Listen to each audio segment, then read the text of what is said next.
بسم اللہ الرحمن الرحیم۔ حضرت اکرمہ رضی اللہ تعالیٰ عنہ فرماتے ہیں کہ ایک ملک کا بادشاہ بہت ظالم اور کنجوس تھا۔ اس نے اپنے ملک میں یہ اعلان کر دیا کہ کوئی بھی کسی فقیر یا مسکین پر کوئی چیز نہ صدقہ کرے، نہ کوئی کسی غریب کی مدد کرے۔ اگر کسی نے ایسا کیا تو میں اس کا ہاتھ کاٹ دوں گا۔ یہ خبر سن کر لوگوں میں سنسنی مچ گئی۔ اب ہر کوئی صدقہ دینے سے ڈرنے لگا۔ ایک دن ایک فقیر مجبور ہو کر ایک عورت کے پاس آیا اور کہا، اللہ کی رضا کی خاطر مجھے کچھ کھانے کے لیے دو۔ تو عورت بولی، ہمارے ملک کے بادشاہ نے اعلان کیا ہے کہ جو کسی کو صدقہ دے گا اس کا ہاتھ کاٹ دیا جائے گا۔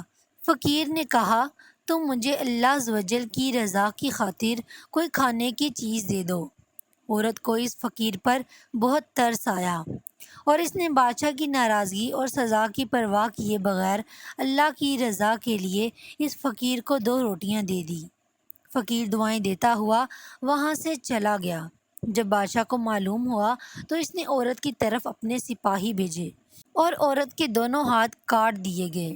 کچھ عرصہ بعد بادشاہ نے اپنی ماں سے کہا، مجھے کسی ایسی عورت کے بارے میں بتاؤ جو سب سے زیادہ حسین و جمیل ہو تاکہ میں اس سے شادی کروں۔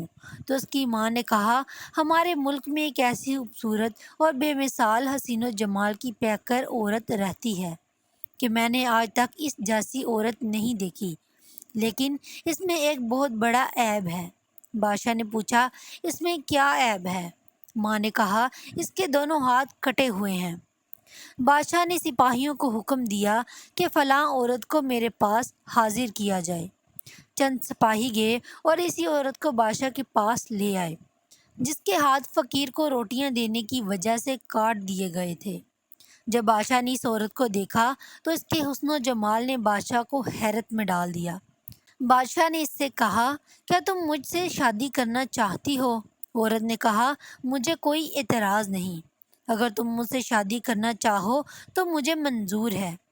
چنانچہ دونوں کی شادی ہوئی اور وہ ہنسی خوشی زندگی گزارنے لگے، لیکن بادشاہ کی دوسری بیویاں حسد کی آگ میں جلنے لگیں۔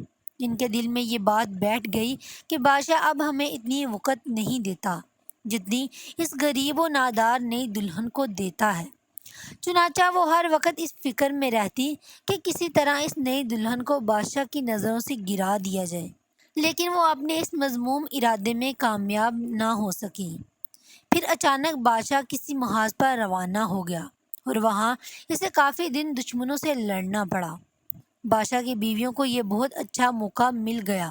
انہوں نے بادشاہ کو خط لکھا، تمہاری نئی دلہن نے تمہاری عزت کو داغدار کر دیا ہے اور وہ بدکار ہو گئی ہے، اور اس بدکاری کے نتیجے میں اس کے ہاں بچہ بھی پیدا ہوا ہے۔ جب بادشاہ کو یہ خط ملا تو وہ آگ بگولا ہو گیا۔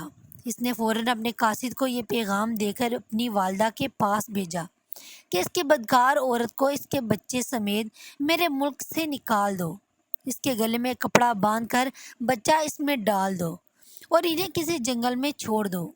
اس کی ماں نے ایسا ہی کیا اور اس کے گلے میں کپڑا ڈال کر بچہ اس میں ڈال دیا۔ پھر اسے ملک سے دور ایک جنگل میں چھوڑ دیا گیا۔ اب وہ بیچاری تنہا جنگل میں رہ گئی، لیکن اسے اپنے رب عز و جل سے کسی قسم کا کوئی شکوہ نہ تھا۔ وہ اس کی رضا پر راضی تھی۔ وہ بیچاری اسی جنگل میں گھومتی رہتی۔ پیاس کی شدت نے اسے پریشان کر رکھا تھا۔ آخر اسے دور ایک نہر نظر آئی۔ وہ نہر پر گئی اور جیسے ہی پانی پینے کے لیے جھکی تو اس کا بچہ گہرے پانی میں جا گرا اور ڈوبنے لگا۔ جب عورت نے اپنے بچے کو ڈوبتا دیکھا تو وہ رونے لگی۔ اتنے میں اس کے پاس 2 خوبصورت نوجوان آئے اور اسے پوچھا، تم کیوں رو رہی ہو؟ اس نے کہا، میں پانی پینے کے لیے جھکی تو میرا بیٹا نہر میں گر کر ڈوب گیا، میں اس کے غم میں رو رہی ہوں۔ ان خوبصورت نوجوانوں نے پوچھا، کیا تو چاہتی ہے کہ ہم تیرے بچے کو نکال لائیں؟ عورت نے بے تاب ہو کر کہا، ہاں، میں چاہتی ہوں کہ اللہ عز و جل مجھے میرا بچہ واپس لوٹا دے۔ ان نوجوانوں نے دعا کی، اس کا بچہ نکال کر اسے دے دیا۔ پھر انہوں نے پوچھا، اے رحم دل عورت، کیا تو چاہتی ہے کہ تیرے ہاتھ تجھے واپس کر دیے جائیں اور تو ٹھیک ہو جائے؟ اس نے کہا، ہاں، میں چاہتی ہوں۔ چنانچہ ان دونوں نوجوانوں نے دعا کی اور اس کے دونوں ہاتھ بالکل ٹھیک ہو گئے۔